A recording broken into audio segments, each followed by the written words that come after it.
Hello बच्चों, let's see the following question है the functioning of kidney is under control of hormones and juxtaglomerular apparatus. The functioning of kidney is efficiently monitored and regulated by hormonal feedback mechanism involving hypothalamus, JGA, and to certain extent the heart. X is secreted by hypothalamus of the brain and released into blood from the posterior lobe of pituitary gland.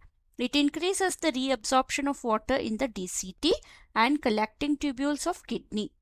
Y जो है वो enzyme secreted by JGA होता है into the bloodstream that changes angiotensinogen to angiotensin 2. This hormone constricts the arterioles to increase blood pressure and stimulates DCT to reabsorb more NaCl and water by stimulating adrenal gland to release aldosterone.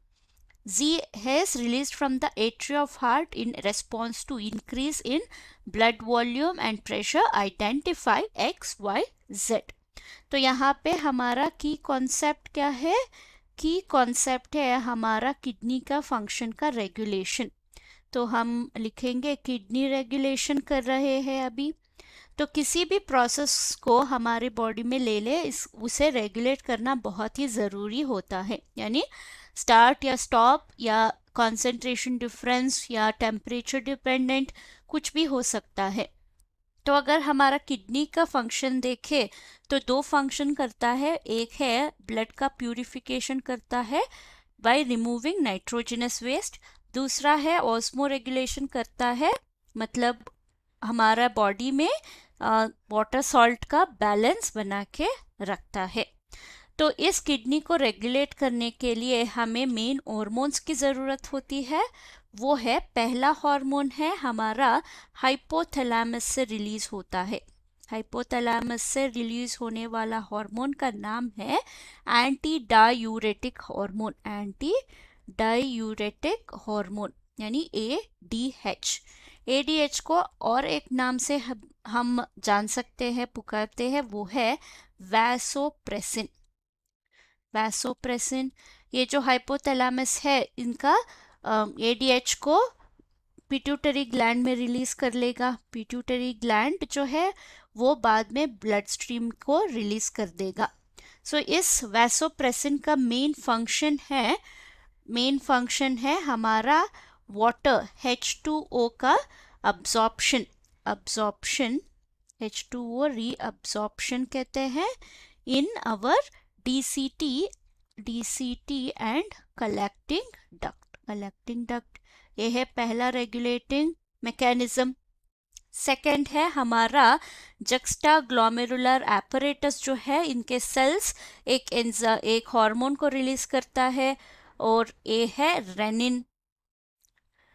Rennin क्या करता है? Rennin mainly हमारा angiotensinogen जो होता है उसको convert करता है टेंसिनोजन टू एंजियोटेंसिन 2. सो इस एंजियोटेंसिन का फंक्शन क्या है अगर देखें, ये रेगुलेट करता है बेसिकली ब्लड प्रेशर को. सो increase blood pressure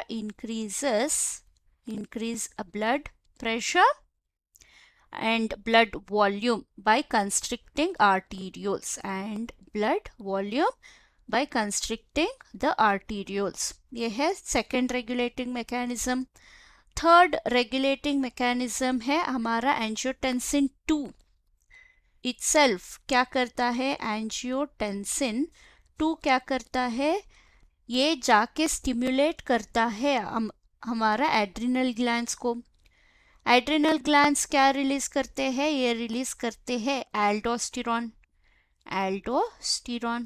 अभी एल्डोस्टेरॉन का फंक्शन क्या है? ये रीअब्सॉर्ब करता है sodium. Reabsorption of sodium and thereby increases blood pressure. और लास्ट मोड ऑफ रेगुलेशन है हमारा हार्ट यानी एट्रियम जो रेगुलेट करता है through an hormone called atrial natriuretic factor. इसको हम ANF बोलते हैं। ये है ANF। जो हमारा पिट्यूटरी जो रिलीज करता है वो है ADH। सो ये जो है हमारा एट्रियम से रिलीज होता है, एट्रियम। ये ऑपोजिट फंक्शन रखता है टू रेनिन, और रेनिन को इनहिबिट भी करता है। सो ये हमारा क्या करता है, सॉल्ट रीअब्सॉर्प्शन में हेल्प करता है, सॉल्ट रीअब्सॉर्प्शन। तो अगर हम क्वेश्चन में देखें तो क्या होता है, हमारा एक्स वाई जेड क्या है, एक्स जो है हमारा सेक्रेटेड बाय हाइपोथैलेमस है, तो एक्स होगा हमारा ADH यानी एंटी डायूरिटिक हार्मोन या वैसोप्रेसिन। हमारा Y क्या होगा, Y जो है is enzyme secreted bye juxtaglomerular apparatus, वो है रेनिन। और Z जो है वो release by atrial atria of heart है, ये है हमारा ANF। तो आंसर क्या होगा, आंसर है option B. Option B, XADH, Y renin, Z ANF. Hope you have understood the concept. Thank you and all the best.